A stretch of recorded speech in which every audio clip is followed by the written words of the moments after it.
getting 4 questions on process management, with some of them being short answers. So those would be like 4 questions. So like assuming all of them are short answer, that would be 16 questions total just on that. Kind of BS, but it's whatever. I think he'll definitely have at least one of them be the paging algorithms. So that's one that you can expect. Another one could be like draw this diagram, but I'd assume that that would be like one of the short answer questions or one of the sub questions, whatever it may be. For process synchronization, I think, did he say 3 or 4? I think. I don't really remember. Sorry? Let me just check again. Okay. I believe it was 3 or 4. 3 from One of them will be, synchronization, 3 from sync, 4 from memory management, 1 from IO.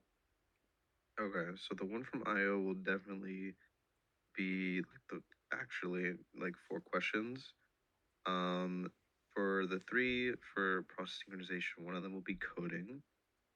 That one will either be on mutex locks, semaphores, or monitors. We'll go over those in a bit. Monitor, I don't entirely remember too much of mutex locks and semaphores since we haven't done those in a while. So this will be a refresher for me as well. But monitors, I did them yesterday. They really aren't bad.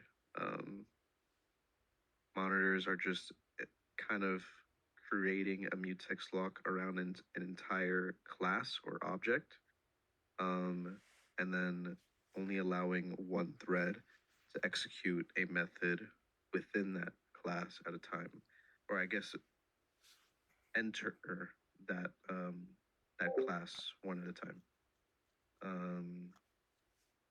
So it's not too bad, especially on the exam. If he asks you to code up monitors, definitely do it in Java.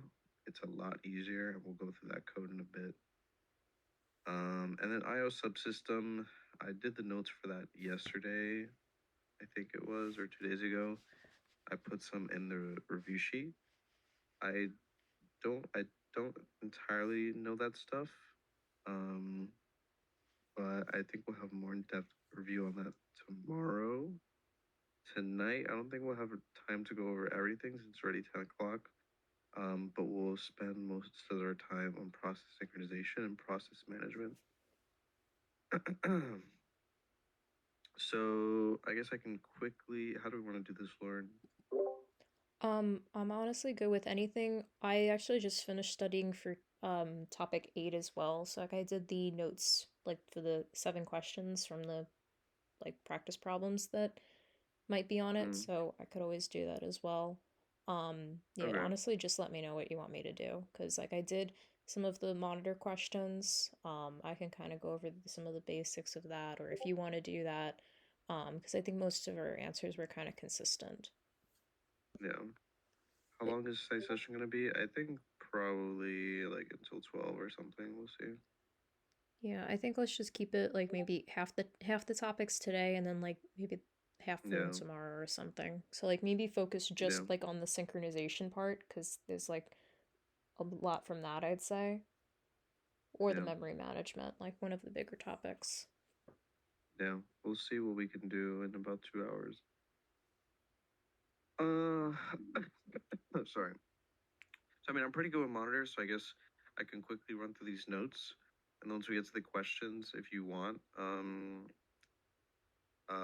Lauren, if you want, you can go over some of the mutex and semaphore questions, and I can do the monitor questions, Sure. and then we'll do however much we can with process or memory management.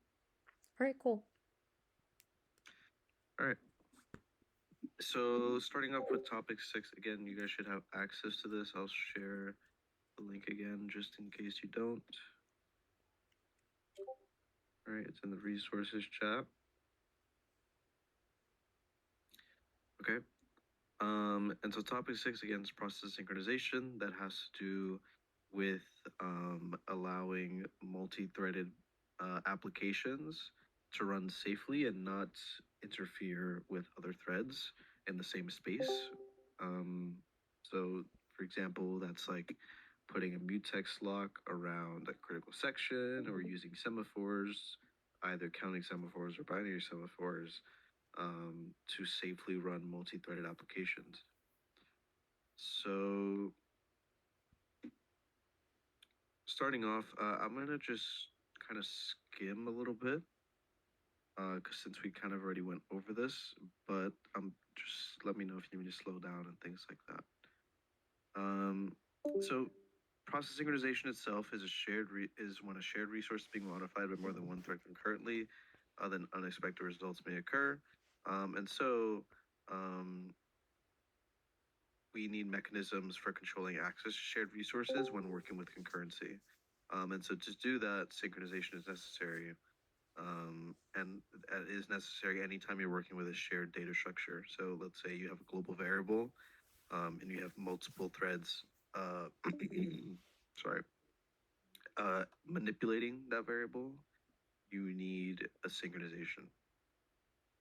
Um, but you also need to be able to identify what is shared among threads, because again, it's shared data structures need to be synchronized. But what exactly is shared? Local variables are not shared, but global variables are shared, and dynamically allocated objects are shared, because they're stored in the heap.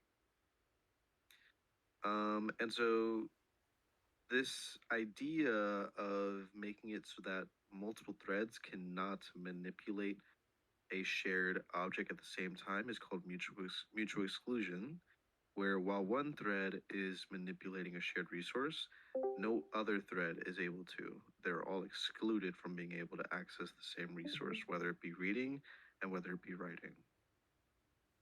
Okay.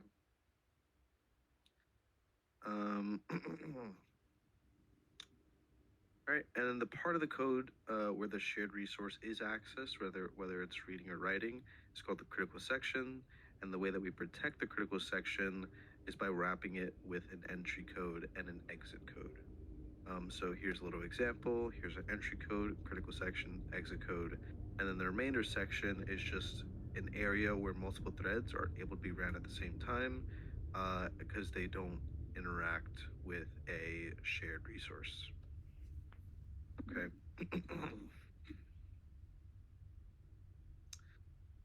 This we pretty much went over. So here are mechanisms for synchronization. As I said, you can use mutex locks, but you can also use semaphores. A mutex lock is a basic primitive for ensuring mutual exclusion in multi-threaded code.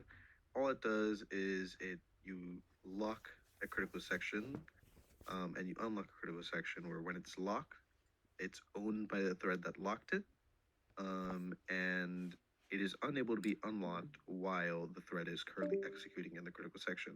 The only thread that can unlock the mutex lock is the owner of that mutex lock. And again, it's just used to achieve mutual exclusion. Now, semaphores, they're a higher level synchronization primitive, and they're used for both mutual exclusion and coordination between threads and processes.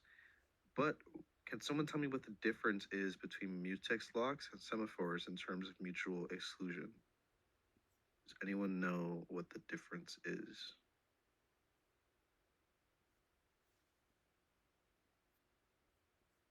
Aren't you supposed to use like, what was it? Mutex locks or like mutual? Did he say like semaphores isn't like preferred for mutual exclusion, if I remember correctly? Yeah, they are preferred, but why aren't they preferred? Like Shane said, semaphores don't have ownership properties, unlike mutexes. Correct. Where with mutex locks, only the thread that locked it can unlock it, right? Where while in the critical section, it's unable to be unlocked. But with semaphores, while one thread is executing in the critical section and the critical section is locked, another thread can preempt the currently executing thread and somehow unlock that semaphore even though it's not in the critical section or even near it. And so that is not preferred. If you want mutual exclusion, you want there to be no way of being able to do that. So that's why mutex locks are preferred for mutual exclusion over semaphores. Okay. So looking at mutex locks first, again, it's a synchronization primitive used to protect critical sections, ensuring only one thread can access a shared resource at a time. And it does this with the following two operations. You can do either acquire and release or lock and unlock. I would just do lock and unlock. Those are probably just the easiest to remember. Or anytime you call lock, you have to, what precedes it must be an unlock. And anytime you acquire, what precedes it must be a release. But there can be still code in between those two shared operations. And that code is the critical section. So here's an example here. In C++, we have a critical section right here, and then it's being locked with this entry code and this exit code. So we say acquire and we say release. If we wanted to, we could also say lock and unlock, okay? But we cannot say acquire and unlock. It needs to be either lock and unlock or acquire and release, but lock and unlock is the easiest to remember. And you could think of a mutex lock as just containing some binary value, either 0 or 1, or when it's 0, it's unlocked, meaning anyone can own it, and it's owned by no thread. But when it's 1, that means it's locked, and no one can access that lock or that critical section, except for the thread that owns a lock. Okay? It's also important to note that while a thread is in this critical section, I do want to say this, it is able to be preempted, and another thread is able to execute in some other area of your code base that's not the critical section. But if it's preempted and that thread tries to go ahead and execute the critical section, it'll get blocked and put in a sleeping queue until it's able to access that critical section. So that's an important distinction to note.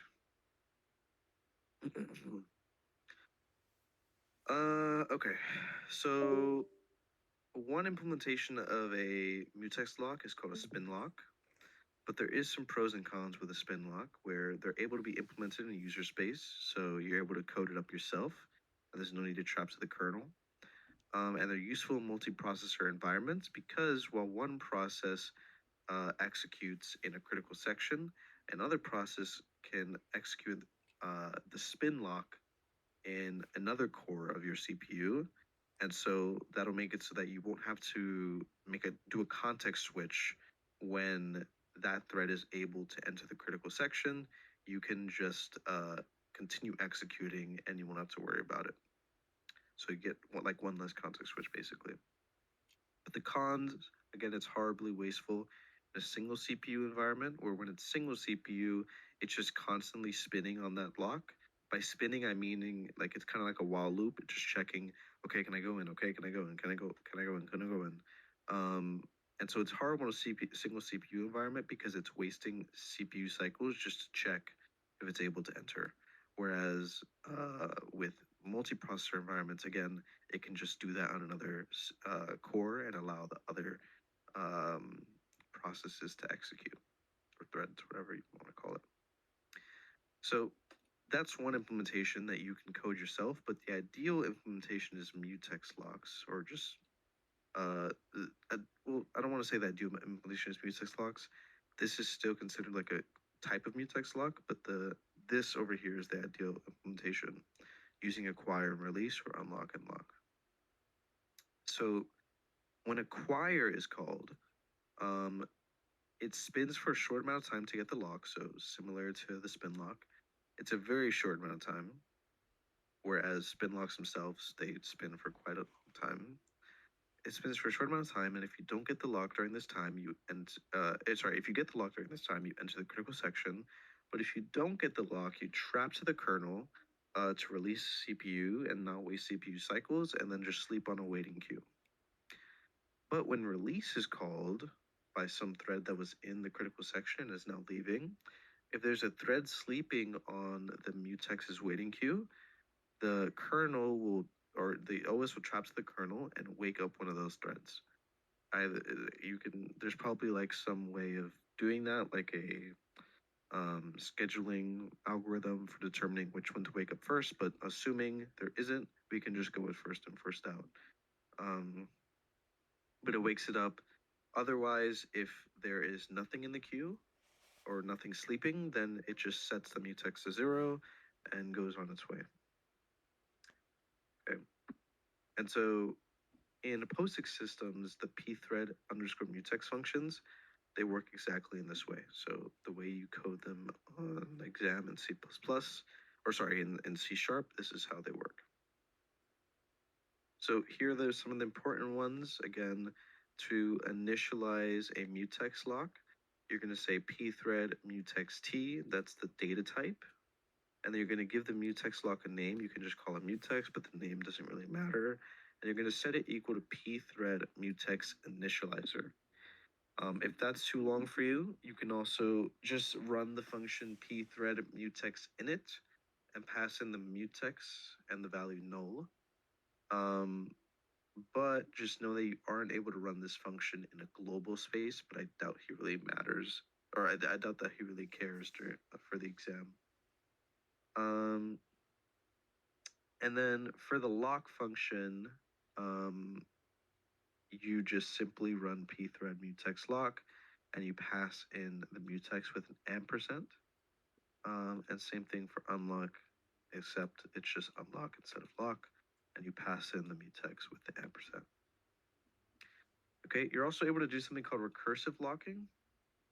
What that does is it makes it so that while in a critical section, you're able to call on another function and have that be treated in the same way, where that's still considered a critical section, and you just use that same lock to get that functionality. So in this example here, we have function A locking a critical section, and within function A, it also locks function B, it also calls on function B, and within function B, it uses that same mutex lock to have recursive locking.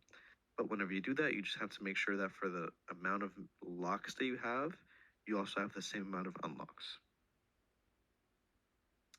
Okay, so any questions about mutex locks is pretty much it. Before I move on to semaphores. See someone typing. Is this being recorded? It should be, yeah. Yep, it's getting recorded.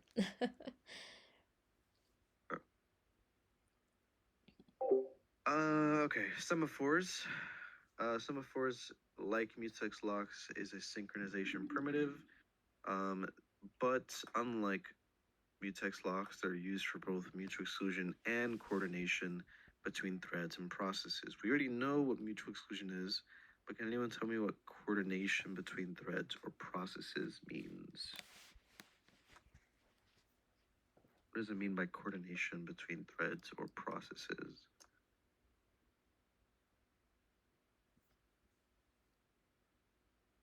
Anyone know? Your exam's in 2 days. Like in the case of like the H2O example, kind of having you have the two H molecules go, and then you signal for the O to go out only after that point. So the O waits until you post for two of the H molecules. Yeah, it's coordination can be thought of as only allowing threads to execute in a critical section, or it doesn't even have to be a critical section, to execute in a certain manner. But something has to be true, or something has to have happened before that for those threads to run. So you're just coordinating the way that they run, and that's using semaphores. We'll go into a bit what kind of semaphores are used for that. So with semaphores, they can either be counting or they can be binary. And for this, they use an integer variable that is manipulated atomically. What does atomically mean? Anyone know what atomic or an atomic instruction is? I believe this was on the first, or was on the exam too.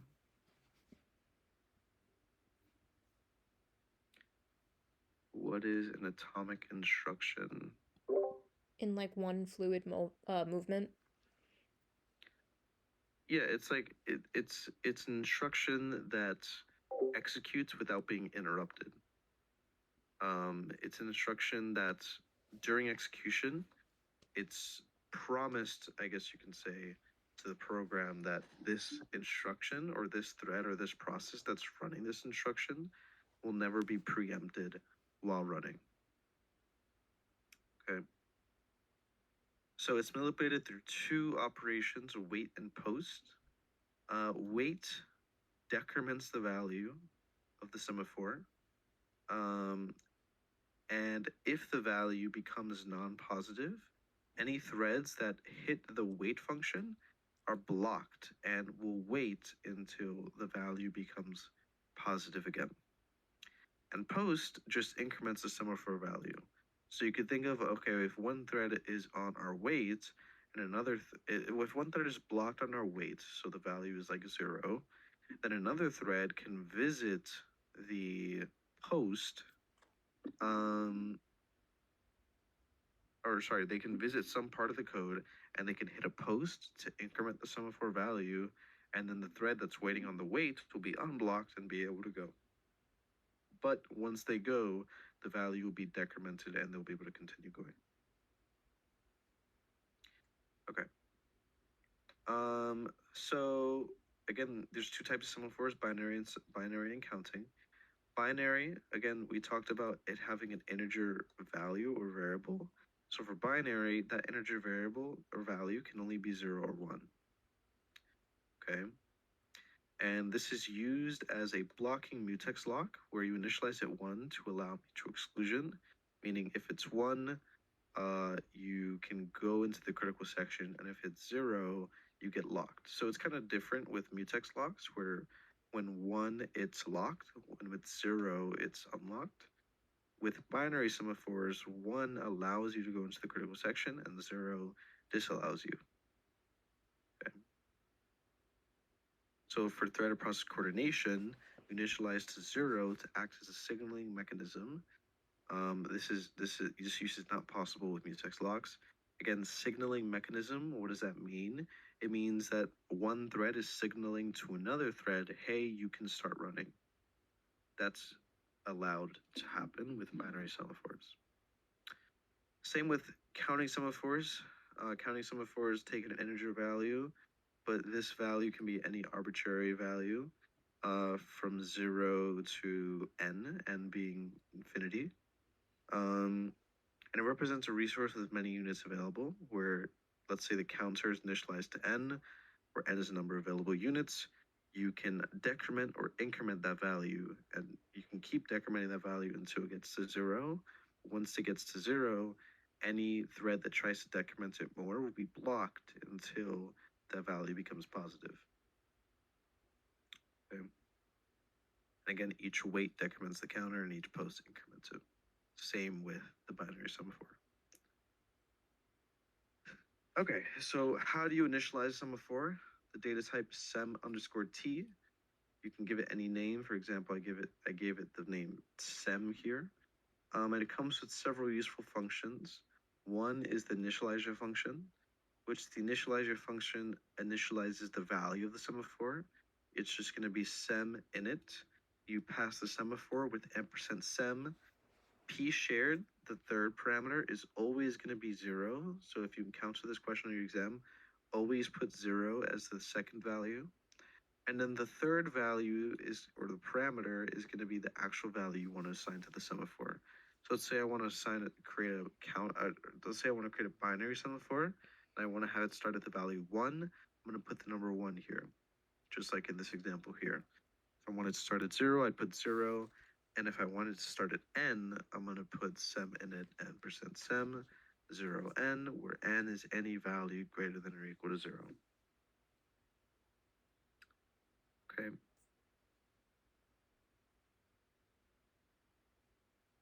All right. So any questions about binary semaphores and counting semaphores? Good. Okay, so just want to run through some examples with semaphores. Our use case one is mutual exclusion. For mutual exclusion, you declare a binary semaphore and initialize it to 1. And then you're going to call sem wait before entering the critical section and call sem post when leaving the critical section. Why does this work? Well, let's say the first thread tries to enter the critical section, but the binary semaphore's value is 1. It'll be able to proceed, but it's also going to decrement the semaphore's value to 0, so that any other thread that tries to enter, it's going to wait on the semaphore wait until the semaphore's value becomes 1. It'll become 1 again once the thread itself leaves the critical section, or at least reaches the end, by incrementing that value, and then another thread will be able to enter the critical section after decrementing the value again. Use case 2 is providing coordination. Again, that's just making it so that one thread signals to another thread, hey, you're able to execute now. And so for this, assume you have 2 threads, T1 and T2. We want T2 to run first and print a message. Then we want T1 to continue execution and print a message. So we don't want T1 to be able to run before T2 runs. And so to do this, we declare a binary semaphore and initialize it to 0. If you wanted multiple threads, so let's say you wanted T2 to run multiple times, let's say like 3 times, and then allow T1 to run, for that you would use a counting semaphore, but for this we'd use a binary semaphore. So to do this, T1 calls semaphore wait to stop at the rendezvous point, because the binary semaphore is initialized to 0. And then once T2 runs, once it's done, then it's going to signal by using semaphore post, it's going to signal to T1 that, hey, you're able to start running. So in this example, T2, it runs, and then at the end, it runs the function semaphore post, which increments the value from 0 to 1, and that allows T1 to continue running. And then the final use case is allowing a certain number of threads inside the critical section. So assume you have an application where you have 3 resources of a certain kind. You want to have a critical section where there could be up to 3 threads inside the critical section at the same time, and the 4th thread trying to enter the critical section must block at the entry into one of the threads inside the critical section leaves. To do that, you can create a counting semaphore where you set the value equal to 3, and then you just create a wait, or you just invoke the wait function before a critical section. That'll allow 3 threads to enter at the same time, but it will not allow a 4th or 5th or 6th or whatever until another thread leaves and allows there to be enough space by using semaphore post. Okay, so any questions about mutex locks or semaphores? That's pretty much it on that. So we'll go into this in a bit, but any questions on that? All good. Okay. So these are some things you need to know about when coding with counting semaphores, binary semaphores, or whatever, mutex locks. You need to make sure that you avoid deadlocks and starvation, where semaphores can lead to deadlock if not used properly. Where if you forget to signal and a thread is just waiting on a wait function and then just never is able to run, things like that. So a deadlock is when 2 or more processes are waiting indefinitely for an event that could be caused by only one of the waiting processes. And starvation is indefinite blocking, meaning this thread is just never able to run, and a process may never be removed from the semaphore queue in which it is suspended. Okay. Now a little bit about the differences between mutex locks and semaphores. The purpose of a mutex lock is mutual exclusion, to achieve mutual exclusion. And the purpose of a semaphore, he didn't write it here, is to achieve mutual exclusion and coordination between threads. But again, for mutual exclusion purposes, mutex locks are more preferred, I guess you could say. And now the counter value for mutex lock is always going to be binary, either unlocked or unlocked, whereas with semaphores, it could be binary or greater than 1, so counting. Ownership, mutex locks are always owned by the thread that locks it, whereas semaphores are not owned by a specific thread. Is it to avoid issues like starvation? Is what to avoid issues like starvation? I can read that after I go through this chart.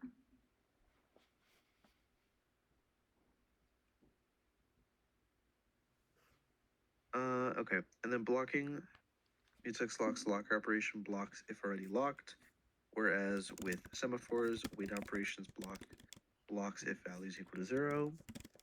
Complexity, it's simpler because it's just single thread access only, whereas with semaphores, you're able to have multiple threads simultaneously in a critical section with counting semaphores, so that can increase the difficulty a little bit, but not by too much. And the use cases for mutex locks is protecting critical sections, whereas the use cases for semaphores is synchronization and coordination. They can again also be used for protecting critical sections, but they are less secure. Finally, deadlock potential. Deadlocks can occur if unlock is not managed properly, meaning if you forget to unlock at the end of your critical section, you'll cause a deadlock. And again, with semaphores can occur if used improperly. So if you're using a counting semaphore and you signaled 5 times, but there's actually 6 threads or something, you can have a deadlock. Okay, any questions? Once you're done, I have this question in that coordination example where T2 runs first and then T1 goes after. What do you think would happen if we accidentally initialize a semaphore to 1 instead of 0? Would that still work the way we want it to? You're saying this one? So this wouldn't work the way that we want it to. Because if we set the initial value to 0, and let's say that the threads run in random, so let's say T1 accidentally runs first instead of T2, it's going to hit the semaphore wait, but its value is going to be positive, so it's not going to get blocked, and it's just going to keep running, right? So in the event that T1 somehow runs before T2, we want to ensure that it's not able to run until T2 has finished running. That's why the initial value has to be 0. Does that make sense, Stanley?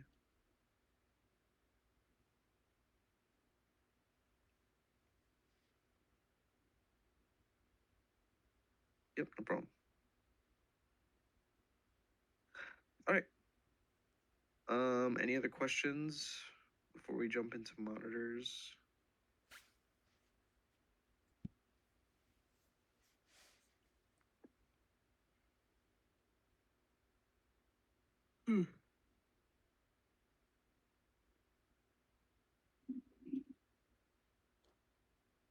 No questions? All right. So, give me 1 second. Okay. So, for monitors, they're just another synchronization primitive. Where with mutexes and semaphores, they're great to implement critical sections and coordinate threads, but they're hard to use sometimes and easy to make mistakes. And so what monitors do is rather than locking specific methods, what monitors will do is instead you can abstract away methods into just some object or class. And what monitors will do, they'll make it so that only one thread can execute anywhere within that monitor and thread at once. So let's say one thread is executing method A within object X. Another thread cannot come in that object and start executing method A, and it can also not start executing some other method like B, C, D, E, F, G, whatever.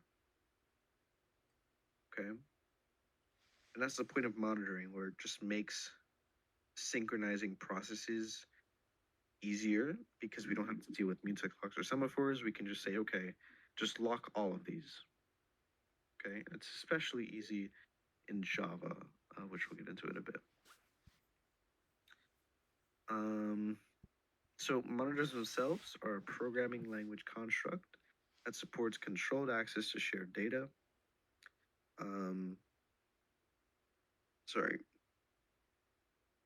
And the programmer is freed from using semaphores in the correct manner. If a second thread tries to enter a monitor method, it blocks until the first has left the monitor. So this is kind of what it looks like. This box here, you can think of that as our object X. And these threads here are trying to execute like x.a, whatever, right? x.b, x.c. But they're within a monitor, so they're unable to execute them while another thread is working within that monitor. Right? So at most one thread inside the monitor at a time, and there's a waiting queue of threads trying to enter the monitor. So here's an implementation of monitor methods. This is using C. A mutex lock is associated with each monitor instance. So each monitor has its own mutex lock, and the body of each method is converted into a critical section with this mutex. That is, each method P is implemented as follows. We have mutex lock as an instance variable, so that's global to the object. And then within each method, you start each method with locking and unlocking. So that even if some thread tries to execute, let's say, function S, it still will be unable to execute because, again, we're using the same mutex lock. And only one thread can own the mutex lock at once. And so that makes it that only one thread can execute within the entire class at once. Okay. Now, with C, you would have to write lock and unlock every single time, and that gets a little bit annoying. But it's a bit easier in Java, where with Java, you can just write synchronized, right? Where with synchronized Java methods, they're protected by a reentrant mutex lock, which means that if a synchronized method calls another synchronized method, deadlock will not occur. And when you mark a method synchronized, the entire body becomes a critical section. So here's an example. We have this monitor class called account, and it has three methods: get, balance, deposit, and withdraw. And they're each given the synchronized keyword. Okay. Now you can tell how this would be a little bit messier if we were to just do the locking ourselves, where we would have to up here put a line to initialize a lock, and then before each portion of the function, we would have to write like lock mutex, unlock mutex for each of these functions. It just adds a bunch of lines for us. But if we just add synchronized, it'll basically do it for us, and we don't have to do anything. Okay, and the entire body becomes a critical section. But let's say we don't want the entire body to become a critical section. Let's say within the withdrawal, there was a print statement that said now in withdrawal, but we don't want that part to be in the critical section. We want it to be at the beginning, and then the critical section will be after that. Instead, what you can do is you can just mark something synchronized for a specific part of the function. Let's say if by just saying synchronized, this is kind of how it looks on the left side, or on the left, the entire body of the function is the critical section. But you can also, just like the right side, mark a specific part of the code to be synchronized. And you use that by just using the synchronized keyword and passing it as a function using this parameter. This referring to the method itself. Okay. All right, any questions about monitors so far?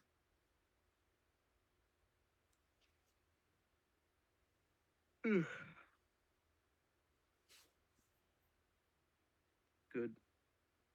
Okay. Just give me 1 second.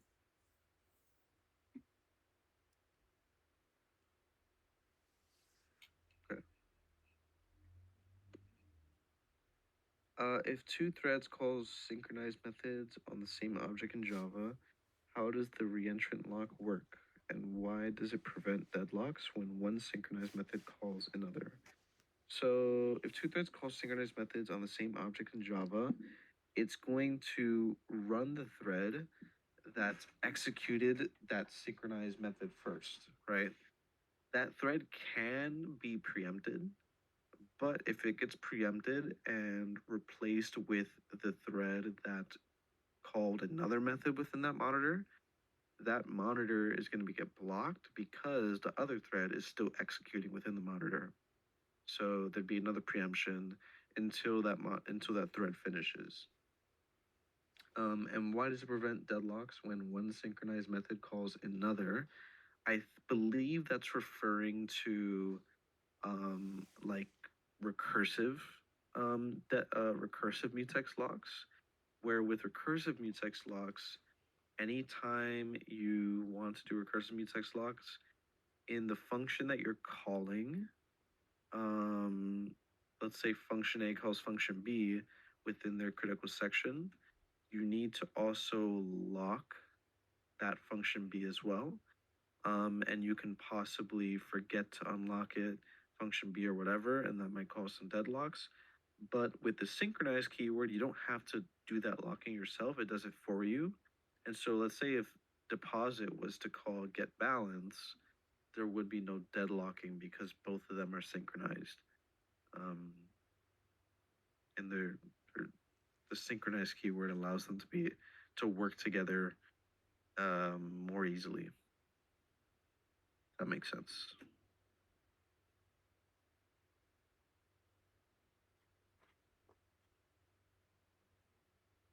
Yep, no problem. Right. So monitors and condition variables. So once inside a monitor, a thread may discover it cannot continue, meaning it shouldn't be able to run unless something has happened or something is true. So for example, a producer, this is just an example from a previous slide, a producer finds queue is full, or a consumer finds queue is empty, and may wish to release the monitor lock and wait for the condition to become true. What do we mean by release the monitor lock? I mean that yes, this thread is still executing within this within this monitor, but it realizes, hey, I shouldn't be executing right now. I'm gonna release this lock. I'm gonna keep myself within the monitor, but I'm gonna release the lock and sleep until something becomes true. Once it's true, I'll reclaim the lock and continue executing. And so to do this sleeping, threads need a place to sleep until the condition becomes true. And so condition variables provided within the monitor serve this purpose, where threads waits on a condition variable, releases the monitor locks that the other threads can continue and enter the monitor. And then when the condition becomes true, another thread executes signal on the condition variables to wake up the waiting thread. Okay. So with the monitors themselves, by default, there's one condition variable associated with the monitor, and you work with that one condition variable by using the wait and notify or notify all keywords, where you don't have to explicitly make some boolean or anything like that. It's just, I'm not too sure how to explain this. By default, you're just given that wait and notify all method, and you aren't able to create some other kind of condition where you may need to work with a wait and notify all in a different, I guess, context, right? You're only able to use it within one context. But I'll talk about this a little bit later. At some point you'll be able to use multiple condition variables, and if you're going to do that, you're unable to use the synchronized keywords. You would have to create the locks yourself. That's the only issue. but we'll get into that in a little bit. Okay. So with condition variables, the main operations, again, are wait and signal. Wait just releases the monitor lock, so another thread can get it, can enter the monitor, and they sleep on a waiting queue until there's signal to wake up. And their signal to wake up using the signal function, where they wake up at most one waiting thread and move it to the ready queue. And if there's no waiting threads, signal is lost, so no thread to wake up. Okay. So this is kind of how it works. This is using the synchronized keyword, so we only have one condition variable. And basically it's saying while this condition is true, wait. Okay. And if there's a change in value while executing some other method, so let's say one thread is executing method 2, if there's a change in value, run the notify function. Notify can be thought of as just signal, because there's two types of notify. There's notify and there's notify all. Notify just notifies the first thread that's in the queue. But that thread can be unrelated to this thread that's waiting. Let's say there's a method 3 that's waiting on some other condition. If you run notify and the thread that's currently in the queue is working on method 3, it's completely unrelated, so there's no reason to notify that one because it's going to get notified, it's going to wake up, it's going to say, okay, I've been awoken, let's see if my condition is true yet. Oh, it's not true, then why was I awoken? And it's just going to go back into the queue. And the thread that actually is working with that condition is still going to be sleeping. And so for that, we use notify all, where it just wakes up every thread in the sleeping queue. And so notify and notify all are both used as the signal function. Okay. Let's go a bit into multiple condition variables. You can use multiple condition variables instead of the single one provided by the monitor using lock. This is in Java. Lock. So lock is the data type, and then naming my lock just lock is equal to new reentrant lock. Remember, Java uses reentrant locks. So you're initializing a new reentrant lock. And when you want to make multiple condition variables, you're going to make a variable of type condition and set it equal to lock dot new condition. This will create a new condition for you to wait on. Okay. So when you're working with condition variables, again, you must create your own lock for the class and not use the synchronized keyword if you want multiple condition variables. Because by default with monitors, they only use one, or they only provide one condition variable. If you want multiple, you need to create the locking system yourself. Okay, so here's an example. I have this class foo3. We have two condition variables, false, condition 1 and condition 2, both set to false. And I'm going to create my lock and set it equal to new reentrant lock to initialize it. Then, using this, I'm going to use a method that's within the lock class called new condition. Okay, and this returns a object of type condition. So convar1 correlates to condition 1, and convar2 correlates to condition 2. Okay. Then in this example here, thread T1, we want to lock the entire method. So again, just like the synchronized keyword, it locks the entire method. I'm saying lock.lock. You can name it something else if you want, if that's confusing to you, but it's just lock.lock. And then you're going to wait on that specific condition. So you say, while this condition is not true, you're going to wait on the condition that it is associated with. Right, so convar1 await. Notice that it's not wait in this case. For normal monitor condition variables, it's weight. But for condition variables you create yourself, it's await. Okay. So that's the end of that critical section. Same thing with thread 2 over here. It's waiting on condition 2, and we say convar to await. Okay. And then let's say we have some other threads that execute C1 and C2. With this, you can signal, again, it's signal here, not notify. You can signal the specific condition variable rather than just notifying every thread or notifying the first thread in the sleeping queue. What this signal is doing is it's saying, okay, wake up all threads, or I don't know if it's all threads or the first thread, either one, that is waiting for this condition to be true. Right, so it physically sets condition 1 to be true, and then it signals, hey, this is true now. And what that'll do is it'll wake up T1 and allow it to execute. So it's going to wake it up here, and then it's going to run the while loop again and say, okay, now we're good, so we can continue.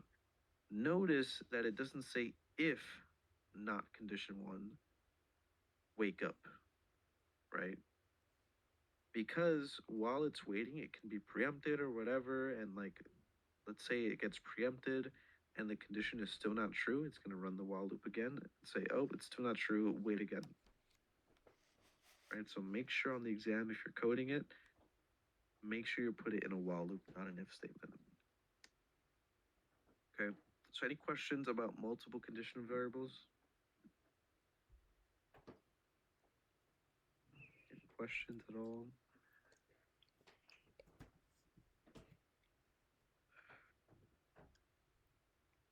Good. All right, so that's pretty much it on process synchronization. We have practice problems now. Any questions on monitors, semaphores, being either binary or counting, or mutex locks? Any questions at all? Have someone typing? I kind of don't get why monitors are better or different. So, I mean, is it just syntactically better? Basically, I mean, it just makes it so that you don't have to work with mutex locks and semaphores yourself. It just makes it so that you're able to just abstract all that stuff into a class and just have the compiler, whatever you want to call it, the whatever, you're able to allow it to do it for you. Yeah, like Lauren said, it handles the lock and unlock itself. You don't have to actually go ahead and initialize mutex locks and semaphores and do all that stuff when you can just use monitors. I hate Java, skill issue, I don't know.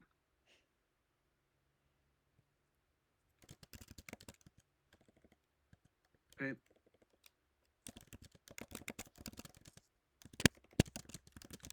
All right, so let's quickly run through some practice problems. I'll do some of the coding and some of the short answer because we're going to get a mix of both.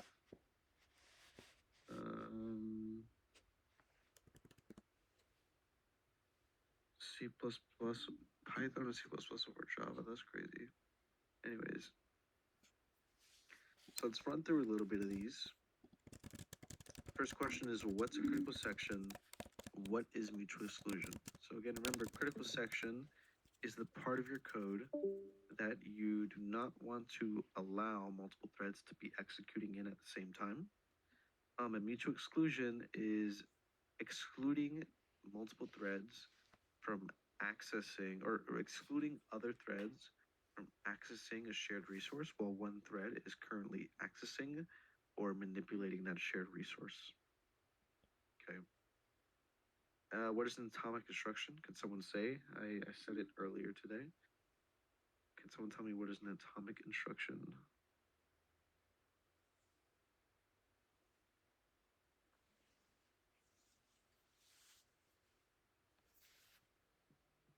atomic is so that nothing can interrupt.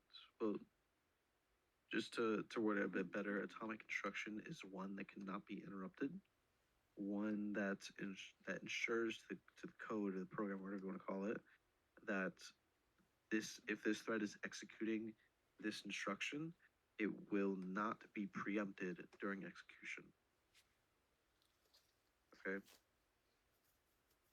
In Intel architecture, what's the name of the atomic instruction used in mutex lock? I don't entirely remember. Yeah, compare and change. But I doubt he'll ask that.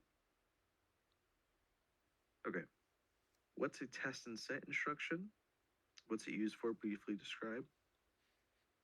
Test and set, I believe, is a atomic instruction. I didn't entirely go through this recently. Yeah, test the value of memory location and sets it to a new value atomically.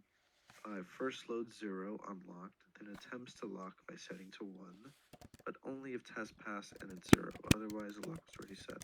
Yeah, I'm not entirely sure what this is saying. But yeah, so atomic instructions helps avoid conflicts with when multiple threads work on the same data, correct?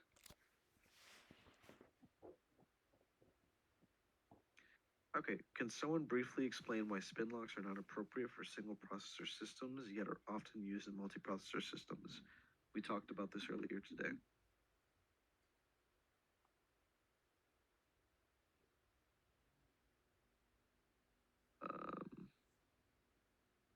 Because it's like an annoying while loop. I don't know if you'll accept that. Someone give me a better explanation. Too much context switching. He wouldn't accept that either. Someone give a answer he would accept. Because it has to run parallel, something like that. Not that either.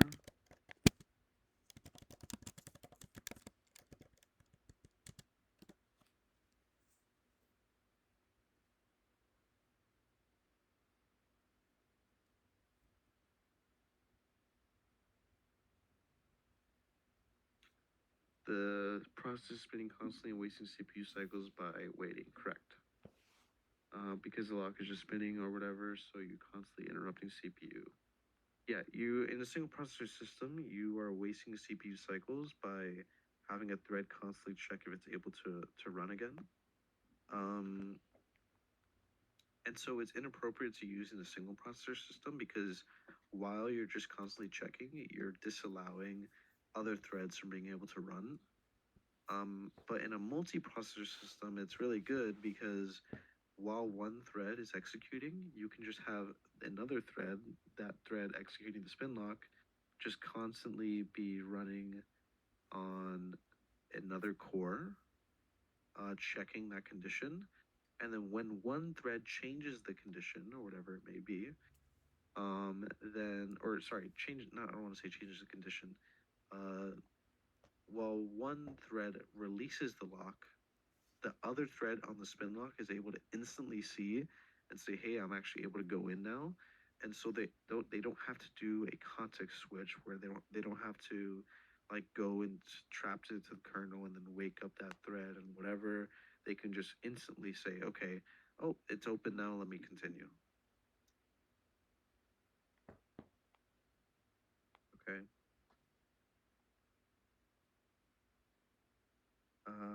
Okay.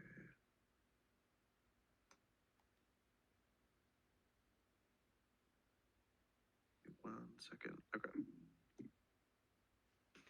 All right. Can someone tell me what a race condition is? Actually, I don't think I talked about it before. I guess I'll just talk about it now. Actually, just people typing. What is a race condition? Results are non-deterministic. Yes, because you're having multiple threads execute the same portion of a code at the same time and manipulating the same data.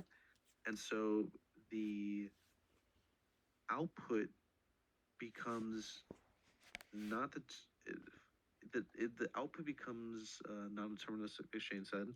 It becomes not certain what the output will be because threads are executing at the same time, and the output will be different based on the speed at which they run. And that's essentially what a race condition is. Okay. Someone list four. Oh, let's list some requirements of a critical section. We actually already showed one there. It was mutual exclusion. Another is the entry and exit code for a critical section. What's some other requirements for a critical section? Again, mutual exclusion, there's the entry and exit code. What else?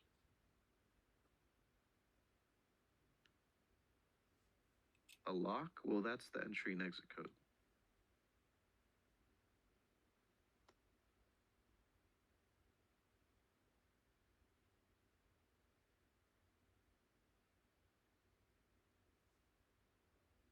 Yeah, no deadlocks, so you can't have threads waiting to enter forever.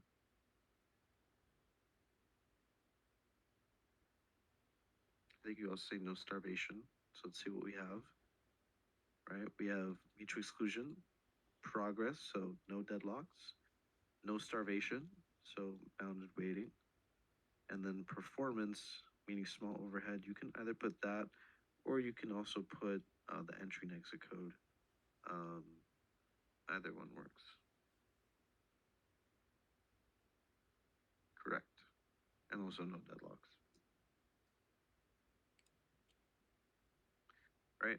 Number 7, list 2 reasons why it's a bad idea to implement locks by disabling interrupts. Well, one reason is if you disable interrupts in the CPU, that might affect some important, I guess, operations that the computer itself may need to, I guess, use, right? And another reason, I'm trying to remember, does anyone know the other reason? Would it lead to deadlocks? Disabling interrupts? We'll just say, let's see what it says. One reason will affect important system activities. Another reason is that in multi-core processors, threads running on another core would still be able to run, potentially breaking mutual exclusion. Yeah. So it's basically saying that it's a bad idea to implement locks by disabling interrupts because it's saying, it's kind of like saying, okay, I'm going to, instead of using a mutex lock, I'm going to disable interrupts so that no one can go into my code because I can't be preempted, right? But another thread on another core can still be running and still enter that critical section. And so that's why it's a bad idea. Okay. All right, number 8. What is a deadlock? What is a deadlock? That occurs if a thread fails to unlock a thread. Right? It creates a deadlock, so all other processes are stuck in a waiting cycle and are starved since that process will never release. Right? Again, you can think that as just dead lock. It's a lock that's never given up. It's dead. So it's never able to be used. It's a deadlock. Right. What else do we have? What is a condition variable? Condition variable is a tool that allows threads to sleep until a certain condition is true. This is used in multi-threaded applications to synchronize threads together. Compare and contrast, we already did that. Is it possible for one thread to lock a mutex lock and another thread to unlock it? I put no, but can someone explain why? Why is it impossible for one thread to lock a mutex lock and another thread to unlock it? Because it can only be unlocked by the owner of the thread.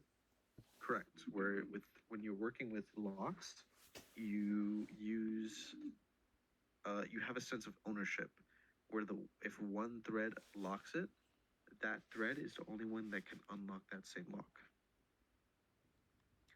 Okay. Is recursive locking possible? Mutex locks, we already know it is. This is not possible with semaphores because they do not have the same ownership properties. Because again, while one is working in a critical section and then it goes into another one, yada yada, another thread can unlock that same critical section. Okay. This is priority inversion stuff. This one I skipped. I guess, Lauren, do you want to quickly talk about priority inversion? Yeah, I gotcha. So with priority inversion, essentially, you have like there's two types, right? Bounded and unbounded. Essentially, a lower priority task is holding the lock that is needed to run a higher priority task. So the higher priority task will run, right? Then let's say it gets preempted after a bit, and the lower priority task goes, and it takes the mutex lock. If it gets preempted midway, the higher priority task still can't proceed if it has to go into that critical section because that lower priority task has the lock. And we have unbounded priority inversion, right? That's actually no, bounded priority inversion is when you have like three processes involved here. So let's say now the higher priority goes, then the lower priority goes, takes the lock, same problem as before, but now what can preempt that lower priority task? A medium priority task, and it can run as long as it wants. It's kind of like you're getting held up in a line to get the bathroom key, essentially. This medium priority task is not letting go, and until that medium one goes, the lower one can't finish with the critical section, and then your original task can't run. And we're able to do two things with this to solve the problem, right? We're only really able to solve bounded priority inversion, right? Unbounded, we can't really solve. So for priority inversion, right, the bounded one, bounded. Yeah, sorry, I keep getting mixed up with them. We can either do priority ceiling or priority inheritance. Bounded is the 3-process one. Unbounded is the 2-process one. You could think of bounded as if there's a medium task that's sandwiched by a higher and a lower one. So the two ways we can solve bounded is through priority ceiling and priority inheritance. Priority ceiling is you have a maximum level that you can temporarily push the priority to. So when a task is working within the resource, like the critical section, its priority level is temporarily boosted to the ceiling level, and this prevents that medium task from preempting it, right? So if that lower task had a higher priority, that medium task would never have preempted it in the first place. So that's what we do with the ceiling. And when it comes to the inheritance problem, right, we're just going to boost the priority temporarily of that lower priority task holding the lock so that any high priority task can't take the lock, right? So instead of having the maximum value, this is just going to inherit likely the same level of what was trying to preempt it. So it just makes it kind of onto that level. So, hey, you can't steal the execution from me. So that's the difference with priority inversion when it's bounded and unbounded, and the two ways of solving the bounded problem. So we had a question on that on the exam. So yeah. Questions on that? I know it's a little confusing at first.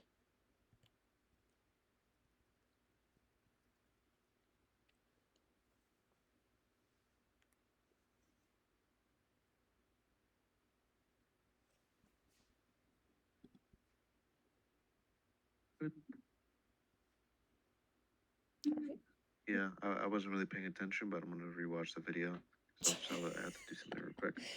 In Yeah, conclusion, I'll rewatch the video. bounded is 3 processes, right?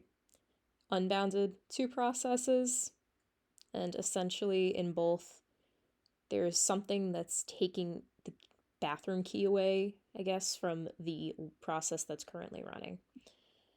So yeah, we're doing review tomorrow as well. I think tonight we're gonna just try to get through probably process synchronization, and then the rest tomorrow probably, or something like that. Probably a little bit of we'll probably do a little bit of the paging stuff. We'll see. I don't think we'll get to the problems though. Okay. So let's jump into some coding problems. We're first going to start off with some monitors. This question states, write a monitor that implements an alarm clock that enables calling a program to delay itself for a specified number of time units or ticks. You may assume the existence of a real hardware clock which invokes a producer tick in your monitor at regular intervals. Now, the way that I did it is I made it work in the event that we have multiple threads running these ticks.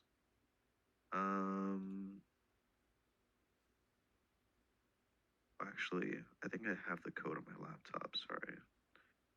I'm just gonna look at it here, where I have a value that stores the current amount of ticks.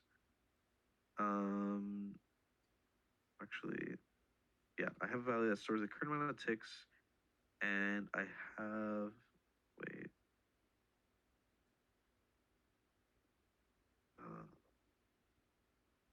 I think there's something wrong with my code. Hold on. In wake up ticks equal to ticks plus num ticks to wait. So let's say it's 0 plus num ticks to wait. Oh, sorry. Okay. So ticks itself is just an ever incrementing value, right? So it starts at 0, and then anytime it runs, it goes 1, 2, 3, 4, 5, 6, yada yada yada. So ticks stores the amount of ticks that we've run in total. But we can have many threads come in, like thread 1 runs wait and it passes in 3 ticks. Thread 2 comes in and passes in 5 ticks, and so on. So in total, we would need to wait 8 ticks, right? And so what's happening is it's saying, okay, we have this wake up ticks. What I'm going to do is I'm going to set ticks. I'm going to set wake up ticks equal to ticks plus number of ticks to wait, right? And number of ticks to wait is passed in through our through our thing, whatever, right? Okay. And so all I'm doing is I'm setting wake up ticks equal to the current amount of ticks plus the number of ticks to wake, or number of ticks to wait. So it's basically saying, okay, let's say ticks is 0 and number of ticks to wait is 5. Then we're going to wake up at 5 ticks, basically, right? Or we're saying, okay, while the number of ticks is less than 5, keep waiting. That's all it's saying. Okay. And then what makes this, again, a monitor is that we're using the synchronize keyword. Okay. Now you can do this with conditional variables as well. Like if you wanted to, this is how you would do it. You would say, for example, lock is equal, or sorry, lock is equal to new re-entrant lock. And then for your condition, you would be like, I think it'd be Boolean. Just put con is equal to false or something. Actually, I'll put false. Okay. And from here, you would say like while not con.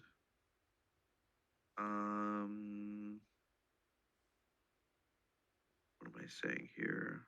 Okay, yeah. And then if you wanted to, let's see, takes on maybe call the hardware. Actually, I think I probably wouldn't do multi-conditional. Yeah, this is for single conditional variable. Yeah, the what I had before was, I'm looking at it now. This probably is not good to do this way because if you used a multi-condition, then you would need to create a num ticks to or wake up ticks. You would need to make a wake up ticks global variable, but then that's going to cause problems when you have multiple threads. So I'm just going to keep it like this for now. Okay, so this is with single thread. You just simply use the synchronize keyword. Okay.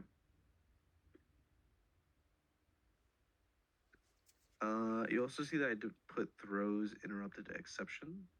This is just a Java syntax thing where instead of putting try, wait, and then catch that with an exception, because if you use wait, you're required to catch it with interrupted exception.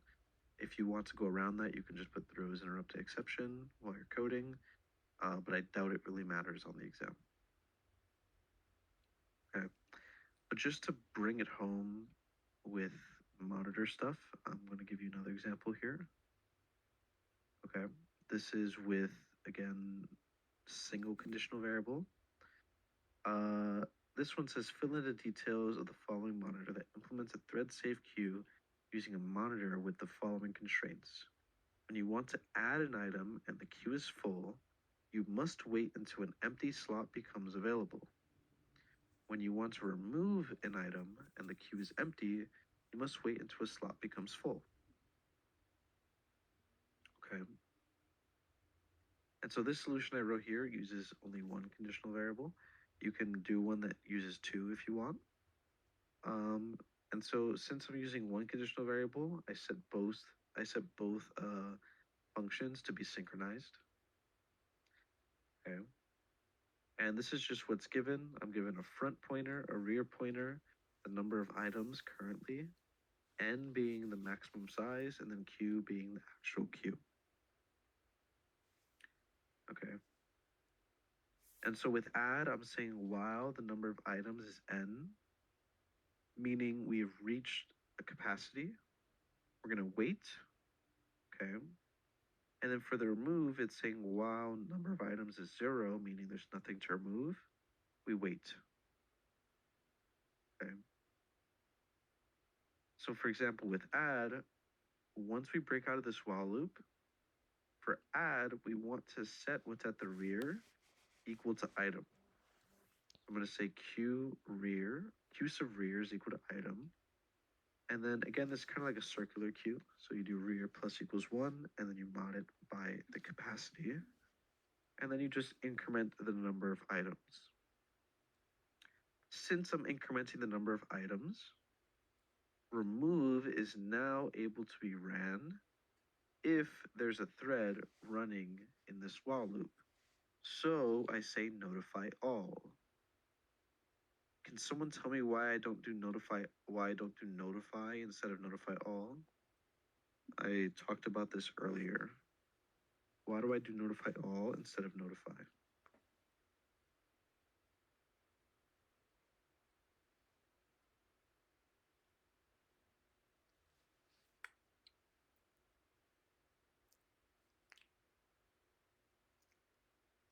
Because notify is just for the single thread, and if that's not true, and it'd be waking up for no reason or something like that.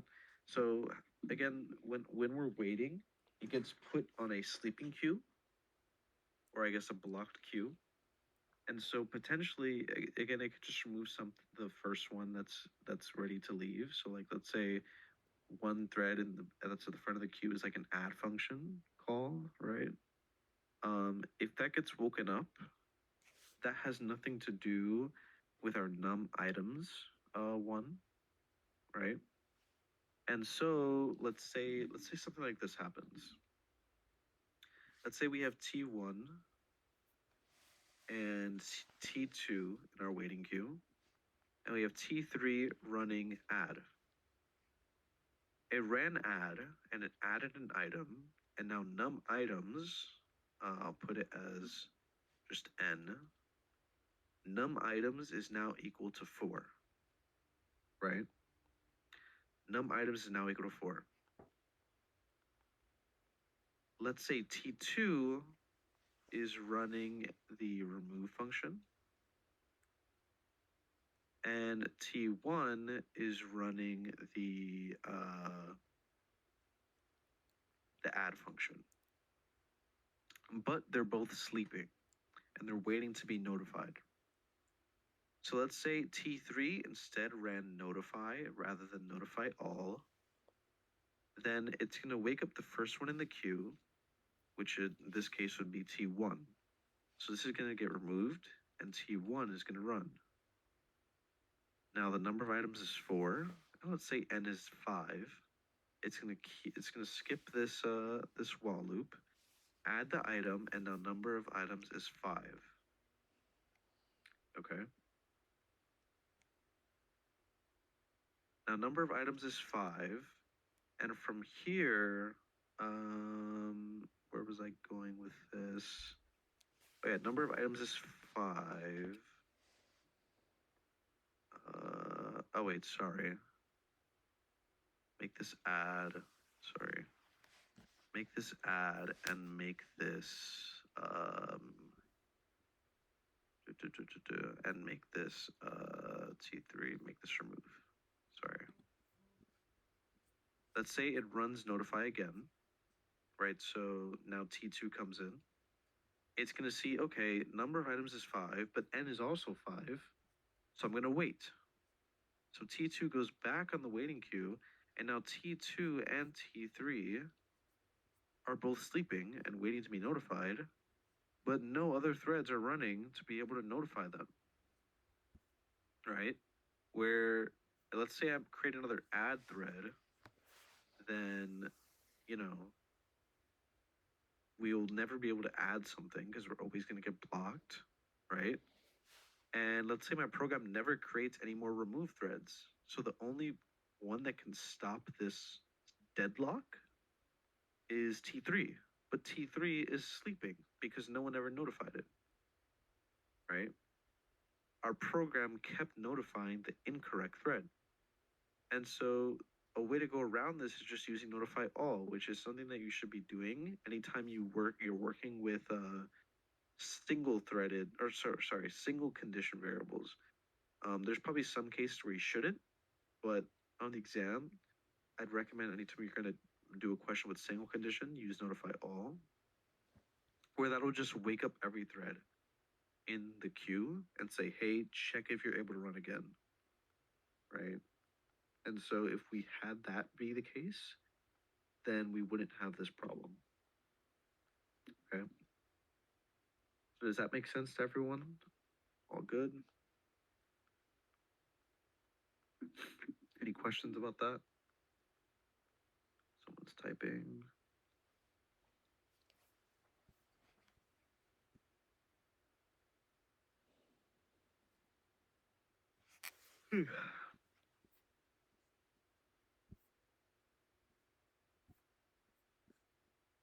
Sorry, what could be some conditions where we shouldn't use notify all?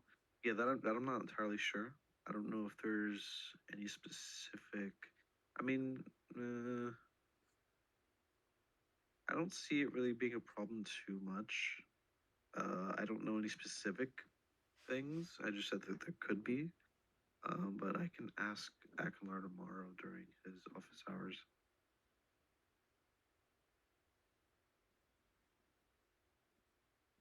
Yep.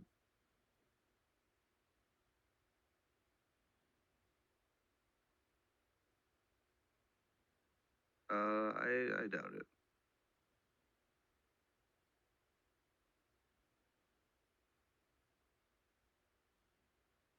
If he would, then I would. Anyway, I'm asking him anyways tomorrow, so we'll know the answer to it.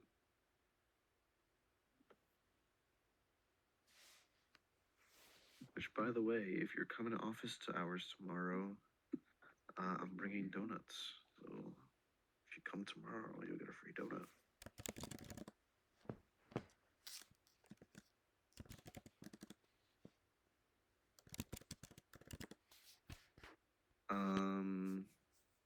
Yes, I'm bribing Akamar secretly. Don't tell him. What time? 11 o'clock. 11 a.m.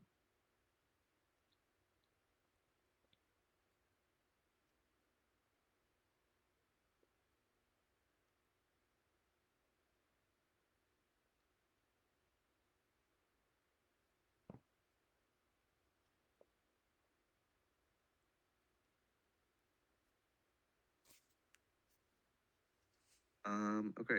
So, I mean, I'm just bringing donuts for anyone that comes. So, yeah. Okay. So, any questions about this question specifically?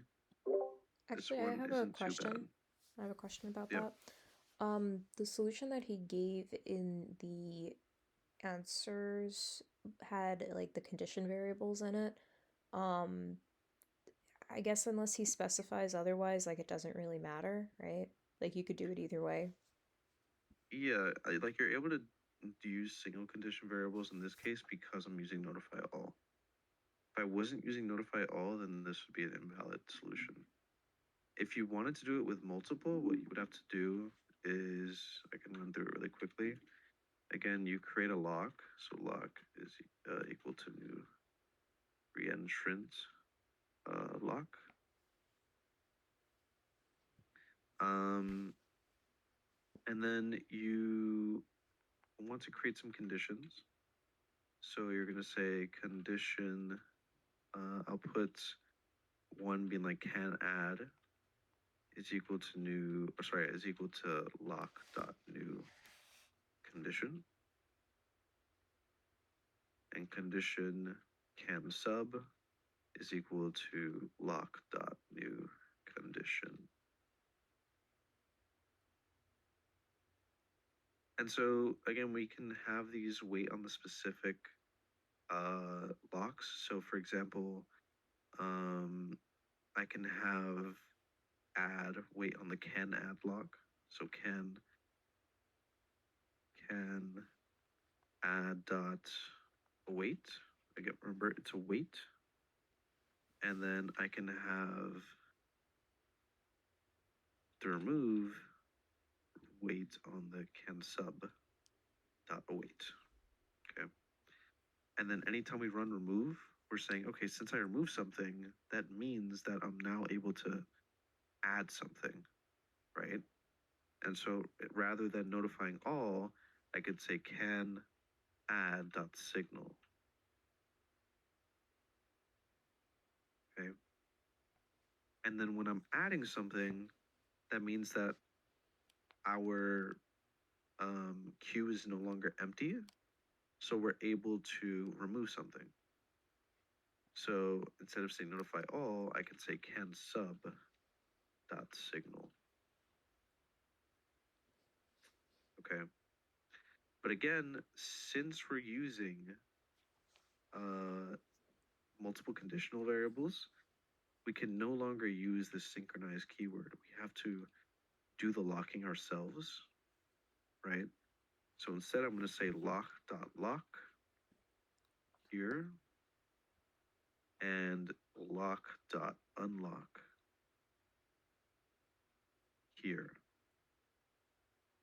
And then down here, I'm going to say lock.lock here. And before returning, I'm going to say lock.unlock here. Okay, so let me just copy this. Quick question And about I'll that. bring, yeah. On the answer, I don't see him doing the like locking by himself.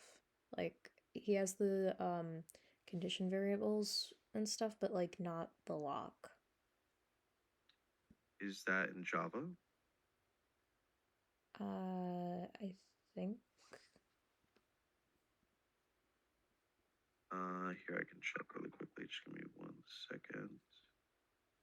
I could put in the chat actually. Hold on. Good, I guess I should have both solutions.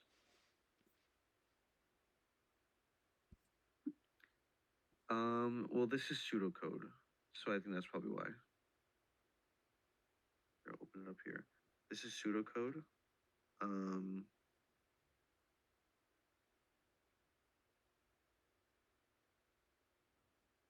Actually, I think this ads, wait, not full. Yeah, this is pseudocode. That might be the case. That might be why. Because we don't have a wait and then you just pass in the condition variable. He's not like creating the reentrant lock or anything, and he's just saying condition not full, condition not empty, and never giving a initialize. He's never initializing its values. So I think I'm pretty sure this is just pseudocode, and that might be the case. But I can ask him tomorrow as well. Gotcha. Okay, so for the like general rule, I guess, if we use monitors, right, we're using the synchronized word, and we just use wait and notify all. But if we're going to use condition variables, then we can't use synchronize, so we have to handle the locking ourselves, and we use await and signal based on those condition variables, right? Yeah. Cool.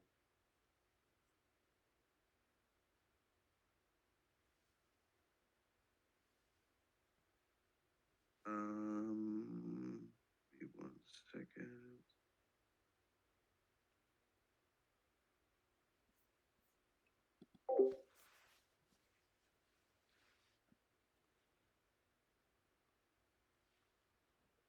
All right. So this is the last monitor example. This one says consider a global variable G with initial value 0 that is manipulated by multiple threads. There are two types of threads, adders and subtractors. The threads obey the following rules. An adder arrives and sees the value of G to be less than 5. It simply increments the value of G by 1 and leaves. But if an adder arrives and sees the value of G to be equal to 5, it waits until the value of G drops below 5. And for a subtractor arrives and sees the value of G to be greater than 0, so it just increments. But if the value is equal to 0, it waits until the value of G goes above 0. Okay? So for this question, again, we're creating our G, and I'm going to show you a one condition variable and a multi-condition variable version. For our adder, again, we just say while G is equal to 5, we just wait. When we get outside of that while loop, we say G plus equals 1, and we notify all, right? Again, we walk through why we say notify all already. Notify all. And then for subtractor, while G is equal to 0, we wait. Once we're out of that while loop, we say G minus equals 1, and we notify all. That's it. That's all you need to do for single condition variable. Now for multi-condition variable, again, you need to create our lock, so our reentrant lock. And again, you're working with two conditions, if G is equal to 5 and if G is equal to 0. Okay. So I made a lock and two conditions. I called it can add and can sub. And I say lock.new condition to make those conditions. And again, I'm no longer using the synchronized keyword, so I have to lock myself. Okay. And here I'm going to say while G is equal to 5, I'm going to wait on can add. So I'm going to say can add dot await. This should be await with an A, right? And then when I break out of that, I'm going to say G plus equals 1. Since I've now added a value, I can now subtract. So now I'm going to say can sub dot signal, and then we're done. But I did forget to unlock, sorry. Lock dot unlock. Okay. Hope he gives this question. Yeah, everyone was freaking out about him giving monitors, but it really is not bad at all. So I really do hope he gives this. Now with subtractors, again, same thing, we need a lock. And we're going to say, well, g is equal to 0, can sub dot await, right? So we're waiting on that condition, right? And then when we break out of the while loop, we say g minus equals 1. And since we subtracted, that means now g is no longer equal to 5, it's less than 5. So I signal to can add saying, hey, you can now add to the value because the value, it's impossible to now equal 5. And that's it. Yes, it does need a wait.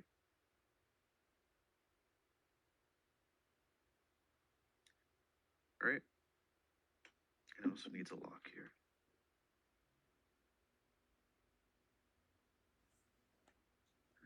Okay.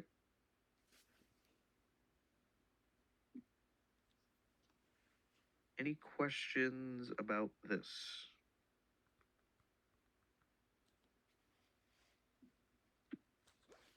So more than one condition always requires the lock, correct. If you're working with multiple conditions, you cannot use the synchronized keyword, so you have to make the locks yourself. And it must be a reentrant lock. We say lock is equal to new reentrant lock, and that's it. You can synchronize on one condition, correct? Or do you mean like with one condition variable only? That's how I did it up here.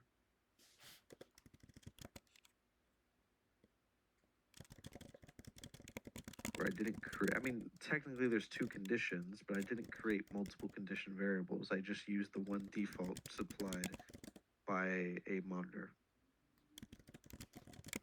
Wait notify default. Well, using wait and notify, using wait by itself is just technically using the default condition variable. That's what you can think of it as. So this is single conditional variable, and this is multiple. Even though there is multiple conditions in this problem, there's still only one condition variable.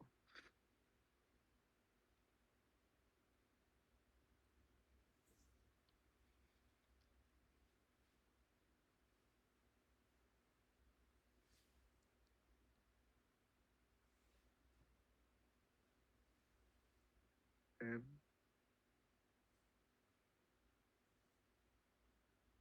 Give me 1 second.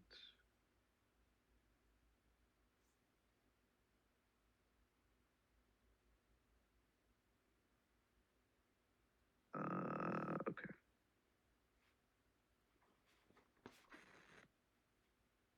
That was so loud. Okay.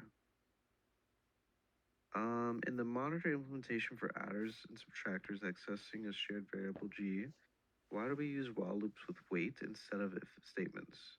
So remember when we use notify all, for example,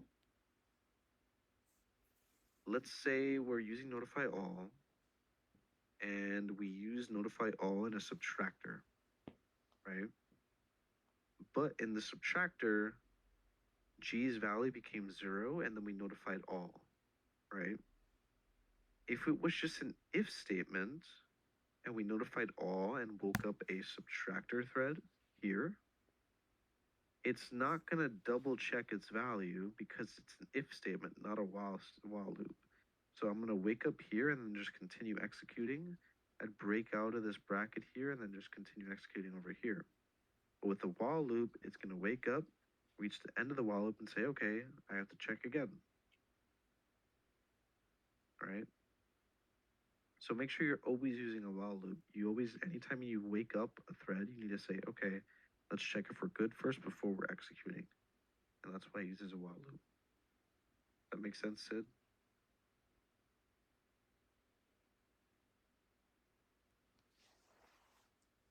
Yep, no problem. Are there any quick ways / scenarios to know which one we should use instead? Like single versus multiple condition? I mean, I feel like if there's probably like a lot going on like this, you should probably use conditional variables, but I mean, you're still able to to do all of these in a single variable. Like I feel like it's mainly up to what you prefer, honestly. Because again, like over here, I did this one with multiple and this one with single, right? So I feel like it's mainly up to what you prefer, but I feel like Akamar may also have a different answer to that. So I probably would ask him. I'll ask him tomorrow as well. Ask him that.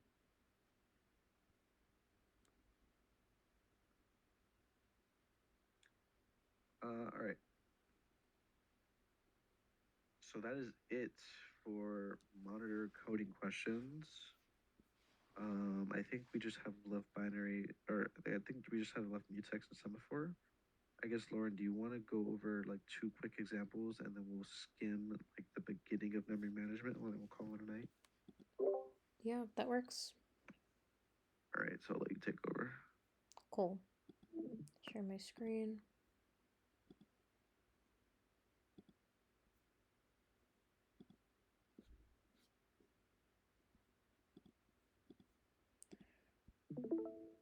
Just a warning, I have probably about 100 open tabs between like the 2 classes I'm studying for right now for finals, so yeah, pardon the mess. Let's see. There's one that I had done earlier today that we can kind of go over. Otherwise, we can kind of just go over some general ones too.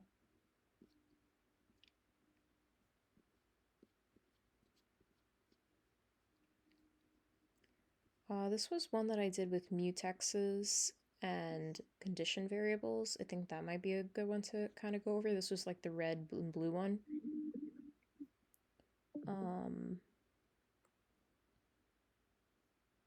Actually, wait, this one. Okay, yeah, sure. This is monitors. This was with mutexes and condition variables. Okay. Or do we just want to do? Because this one said like POSIX locks and POSIX condition variables. Unless we did a different one. Well, okay, I'll just walk through this one first. So what I did was for this, I set up the mutex and the 2 condition variables. So even though we're not allowed to use semaphores for this, right, I wanted to make sure that there's a way to kind of still signal between different things, right? That's kind of what we're doing here. So I have a function for the red and a function for the blue. So for the red, right, we're going to start out by locking it.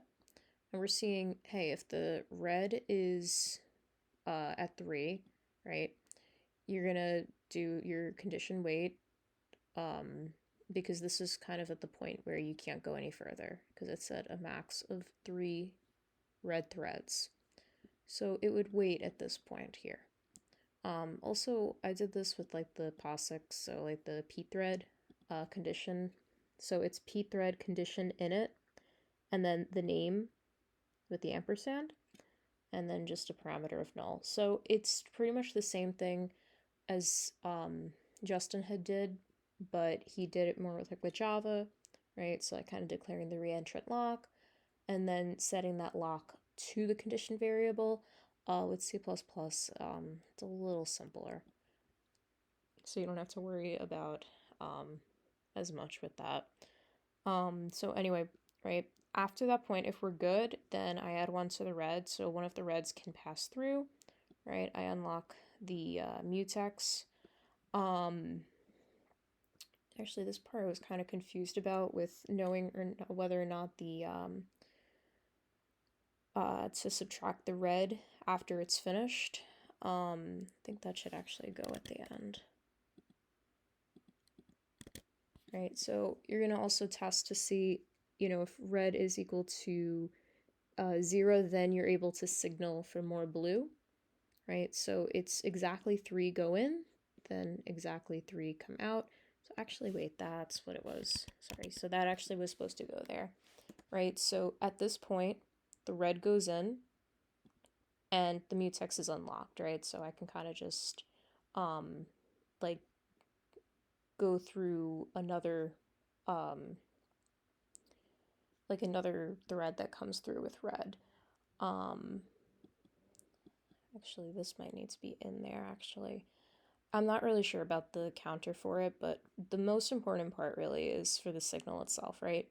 Once the red is equal to 0 at this point, then you're going to have your condition for to signal to the other condition variable for more blue, right? And blue is just a mirror image of this in the sense that I start out with my lock, I test if it's completely filled, right? I have to wait until I can add more blue. Otherwise, I can freely add one blue, right? Again, I'm not too sure about this part, but let's just say I subtract the blue. I feel like this should probably go inside the mutex, but yeah, I'm not 100% sure on that.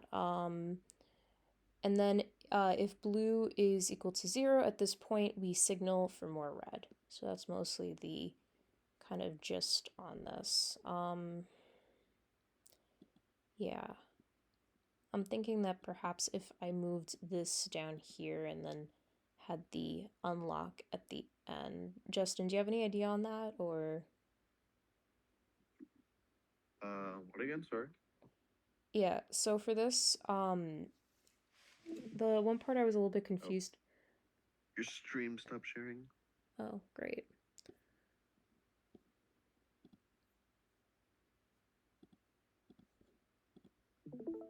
Your recording is picking up your mic, by the way, right? Yeah, it is. Okay. This is the way that like I did it the last time and it went through fine, so as far as I know we're still recording, so we should be all fine. Yeah, so for this I was just saying, right, we increment the red if we know that it's not equal to 3. This part though I was just a bit confused about because like would we at this point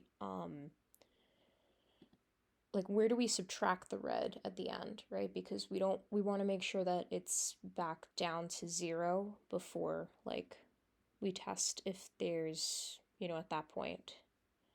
I don't know if I should have I guess the red minus should go inside of the mutex as well, but this part I'm just really not entirely sure on. Well, you're adding and then instantly subtracting or subtracting? It's saying that you have to wait until the red thread leaves. So it's like 3 go in and then 3 come back out. Oh. Oh, okay, yeah, that makes sense. I mean, but it says if red is equal to 0. Um, okay, no, yeah, that would work because it would only hit that red is equal to 0 on the last thread, I believe. But hmm, while red is equal to 3, wait. So, mm, all it's saying is that only 3 allowed in the critical section at once, right? Yeah. Okay, no, yeah, then this should be fine. All right. I So don't see a problem with this. all right. So the most important thing really is just kind of knowing when to have your condition variables, right? So like when it's at the max, you wait until you can add more red. When you're at the min, then I can now signal for the blue to appear, and vice versa with the blue. So let me find if there's another question.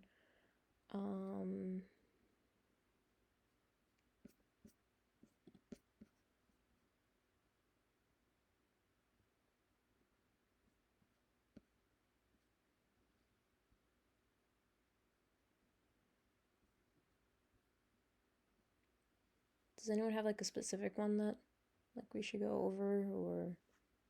I think try to find one that's like more specific to semaphores, or maybe even the LeetCode ones too. That'd probably be fine.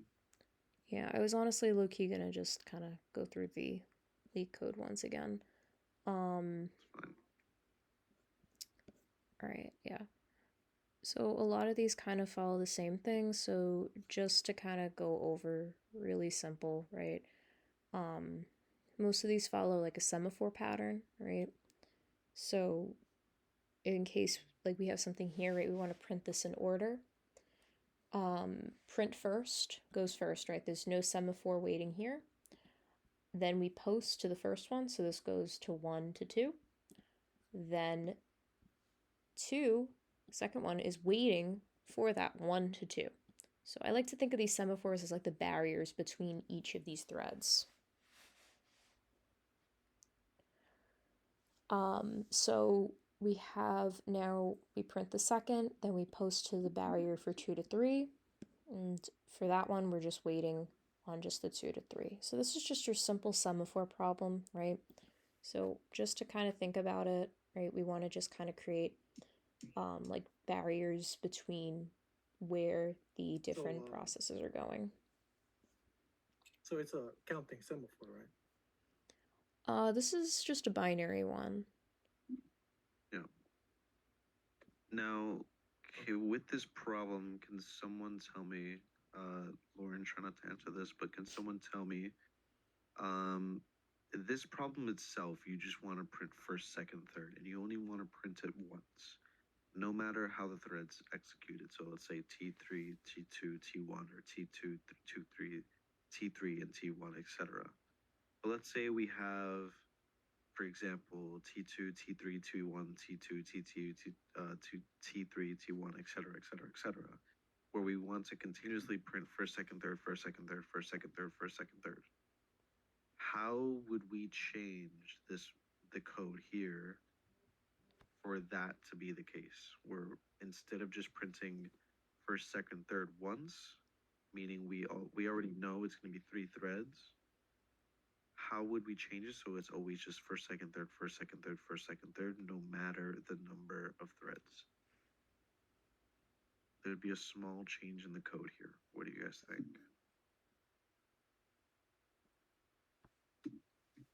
So we're gonna initialize it to 3 instead of 0? What do you mean? I'm not sure, but about the sim init. So instead of a parameter 0, I'm gonna change it to 3. So you would still want to use binary semaphores in this case. So just zeros and ones. I'll give you a hint. You will need another semaphore, one more. So what would the semaphore or this new semaphore apply to? Where would it come in? And what would its value be initially?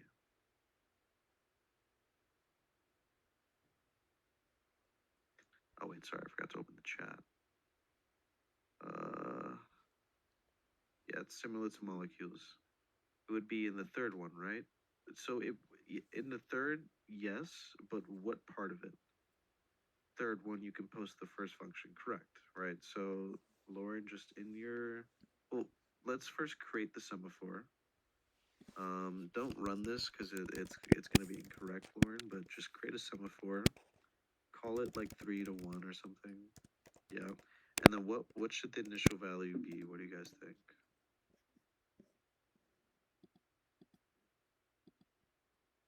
Not 0, it would be 1, right? Now, it would be 1 because as you can see Lauren writing, in the first function, you're going to be waiting on 3 to 1, right? And you always want the first one to be running first. So you're going to initialize the first one, or the 3 to 1, to be the value 1. So it always goes through, and the rest of them to be 0. So this would be the answer here, what Lauren put. In the first one, she put wait on 3 to 1. And then the change she made in the third function was she posted from 3 to 1. So that now when 3 or third finished executing, it signaled to first saying, hey, I'm done. Now you're allowed to execute because the 1 should be coming after the 3. Okay. But it's also initialized to 1 because The only times that the 1 can occur is at the beginning and after any 3. And so since we're at the beginning, we say, hey, you're allowed to run because we're at the beginning. Does that make sense to everyone here? Or is any confusions about what I just said? Could you repeat it one more time, please? So again, here, I'll do this. I could start a whiteboard session here or something, right? Yeah, I can. Okay. So you guys can join my whiteboard really quickly.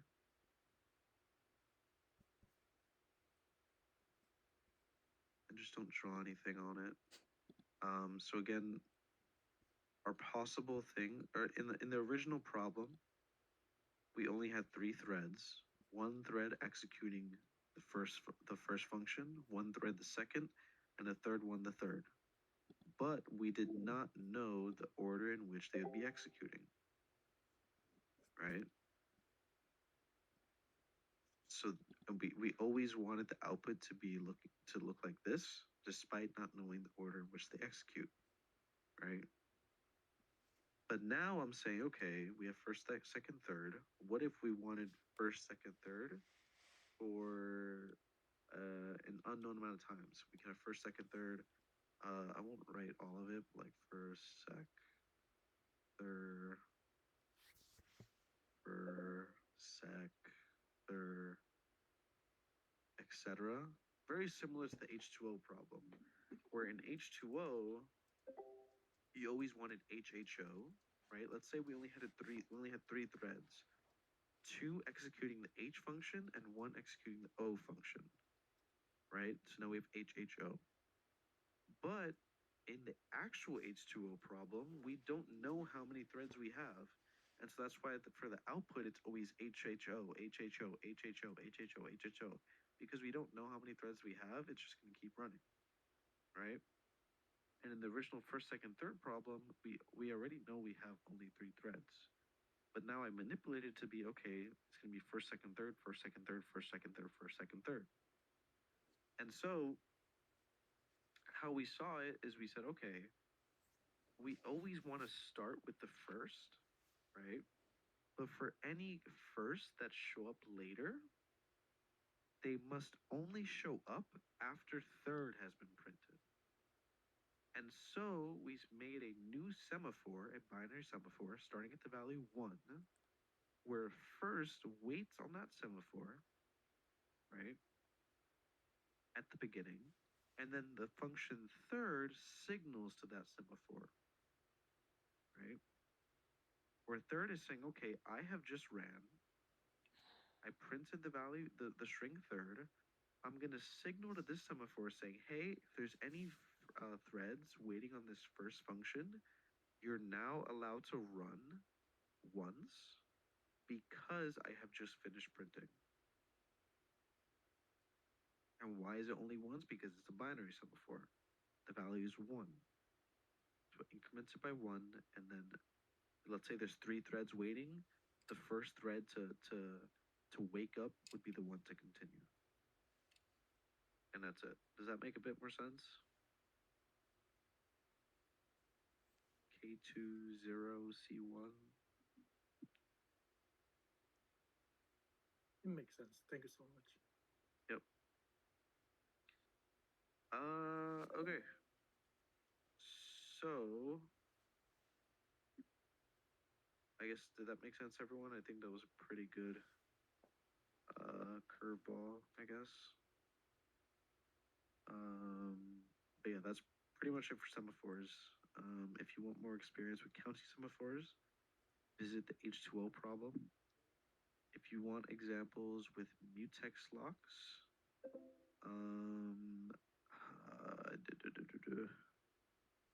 you can also visit the counting semaphore problem or with H2O, because you also need to keep track of how many H's you printed, how many O's you printed, and so on. And for that, you need to be incrementing a value. For that, you need to have the mutex lock. So I would also visit that. And yeah, I think that's pretty much it for process synchronization, right? mistaken, or is there more stuff to cover? I think that might be it. Okay. I mean, we have 2 minutes left. I'm gonna quickly just talk about what we're gonna do tomorrow. Tomorrow we're gonna be working on memory management and IO subsystem. I'm gonna give a quick overview of memory management. The purpose of it. So a process needs to be loaded in memory before it can run, right? Memory being main memory, so disk or RAM, whatever you want to call it, or actually, yeah, just the RAM. So the OS must manage the available memory, right? Because that available memory is not infinite; it's finite. So the amount of processes you can load into memory is finite, right? And so how much memory management are we going to cover? There's like 40 plus questions on problem set. I'm looking intimidated. Yeah, it's quite a bit. I'm gonna visit him in office hours tomorrow and see like if I can kind of squeeze out of him which ones we should focus on. But yeah, a lot of them are repetitive, like Lauren said. And their page replacement algorithms are super easy. We can like run through them really quickly tomorrow. So yeah, the OS must manage the available memory by allocating enough memory to hold the process's code and data when the process is created. And it must reclaim a process's memory when the process terminates. It must also protect one process's memory space, so one process should not be able to access or modify another process's memory. And it must keep track of which parts of memory are in use.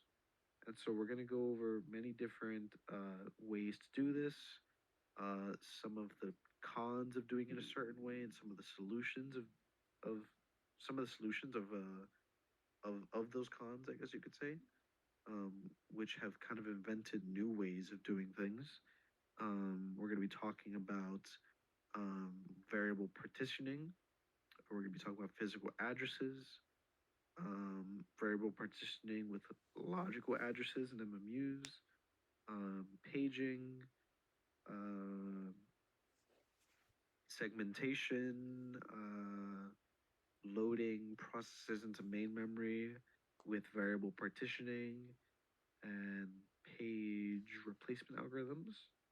And then we'll go over a little bit about like those bitwise problems, which are kind of annoying. I'm gonna have Akamar teach me some of those tomorrow in person, just so I can better understand them before I jump into teaching them, because I don't want to teach you guys the wrong thing. I think that is it for process management. Oh, we're also going to be talking about the TLB, which is just like a cache for pages. A translation look aside buffer. We'll be talking about how it changes the memory access time, and then going over some problems. And then after that is some IO stuff. I'd assume Lauren probably understands the IO stuff a bit more than me because I've really touched it. Actually, I I was guess tomorrow, thinking, Lauren. Justin, the IO stuff is probably going to be really short because it's just low key 7 questions, and like the PowerPoint itself is only like, I think like 19 slides, like not even. If you want, I can cover that really quick at the beginning, and then we can jump right into memory management after. Yep, that's perfect. Cool. So tomorrow we'll do IO subsystem first with Lauren, and then we'll jump right into process management.